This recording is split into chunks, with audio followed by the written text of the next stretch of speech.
What's going on, everyone? It's me, Announcer here, and today we're going to be discussing the next global Dokkanfest unit that's going to be coming, of course, within the next few days, basically, right? Well, in about a week from now. So, if we're taking a look here, there is the street made by Ice Seriously with good old Michael Scott finger gunning, I guess, and the idea behind this was it's a gun that goes pan pan. I've done better, it's true.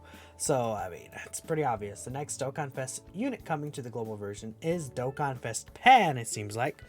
So, which is very surprising. A lot of people were expecting the Resurrection F, Blue Goku, and Vegeta to come next.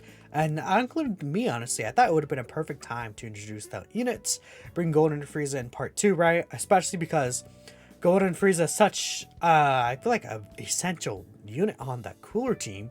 So to be delaying that unit is kind of odd, honestly. I would have expected they wanted to push that, I almost said Metacooler, because he's right here. I thought they would have wanted to push out the Golden Frieza sooner than that, but I guess that's likely not what's going to happen here. So, I mean, we're just going to take a quick look at Pan's, celebration and talk about it, what's going on. So, of course, we have, login bonus, all this stuff.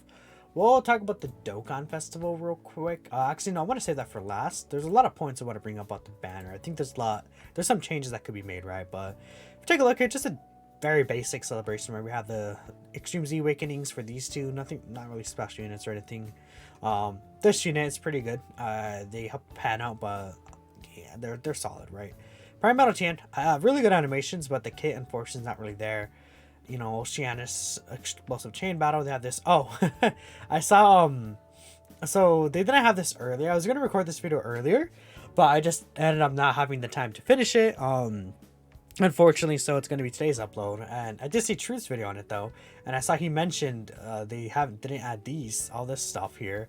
So they actually did end up adding that. Okay, that's cool. I mean, that's helpful. I mean, in the second half of the celebration, you have this, which should actually end up being, a carnival coin banner, so that's very exciting. I guess I'll bring that up when we'll talk about it in a bit. We have this Extreme Z battle where these units that are pretty nice, they just need a home. They don't have a team right now. This unit already came out on global, right? The Extreme Z Awakening 4 Full Power Super Saiyan 4 Goku, but that's just a general overview.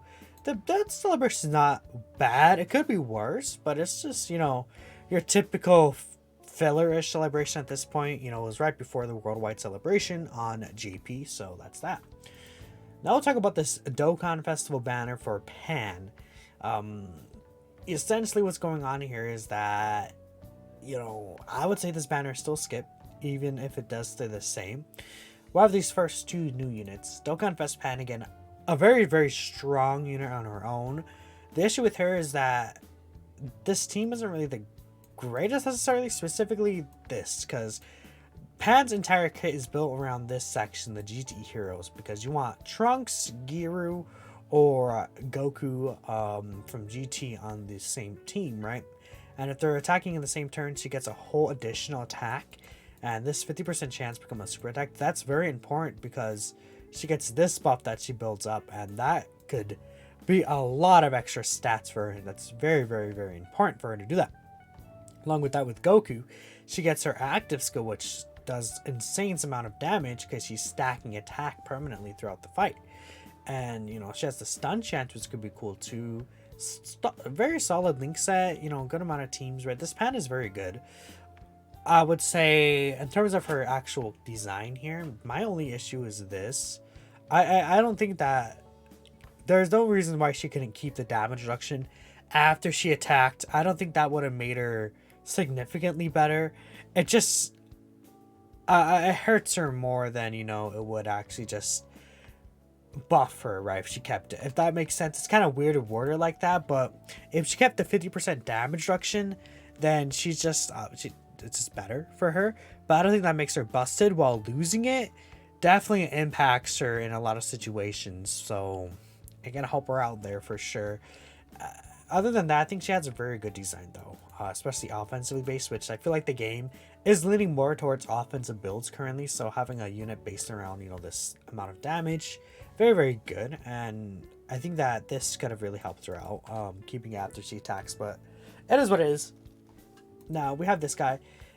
He's okay, I guess, he's an orb changer. He supports like 70% attack defense to this pan, which is absurd.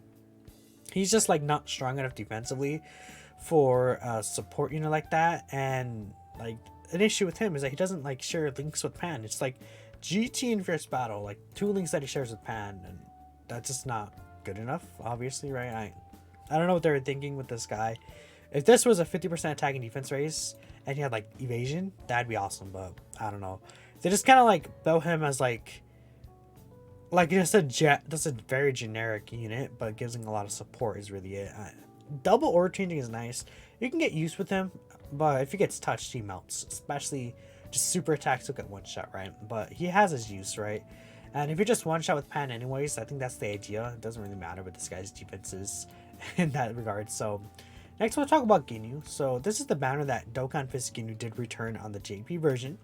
However, on global, Ginyu was very recent, back in May 31st, which is essentially, well, less than 3 months ago, basically, right? We have May to, I can't count apparently, June, July, August, so that's what, 3 months, yeah, till September. It's been 4 months, so it's not unreasonable, I guess, for this guy to return.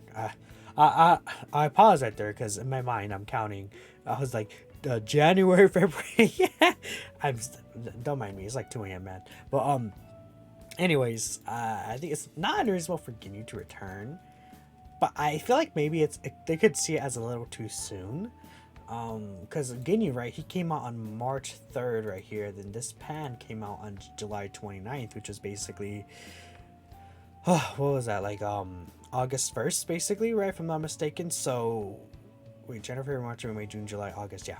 Oh my, dude, I can't month, I'm sorry. Maybe I shouldn't be recording this 2 a.m., but you guys get the general idea, right? This is a bigger difference in time compared to what he would be in global. It could be a global W for sure, but I think a lot of people are bringing up this guy. It's right here. No, but I have that up actually. I don't know why, but this unit right here, the Int Majin Vegeta. You know, he hasn't returned on either version of the game. I actually expect him to be on the next Dokkanfest 1 JP, which will also be like around the 5th or so. The 5th of October is, well, no, the 4th of October actually is when we expect the next Dokkanfest for JP. We should see reveals in a couple of days, like around the 1st or so. So keep that in mind, or at least the Dokkanfest announcement in game. So keep a lookout for there. But yeah, I mean, if we take a look here, you know, it'd be cool if Majin is on here.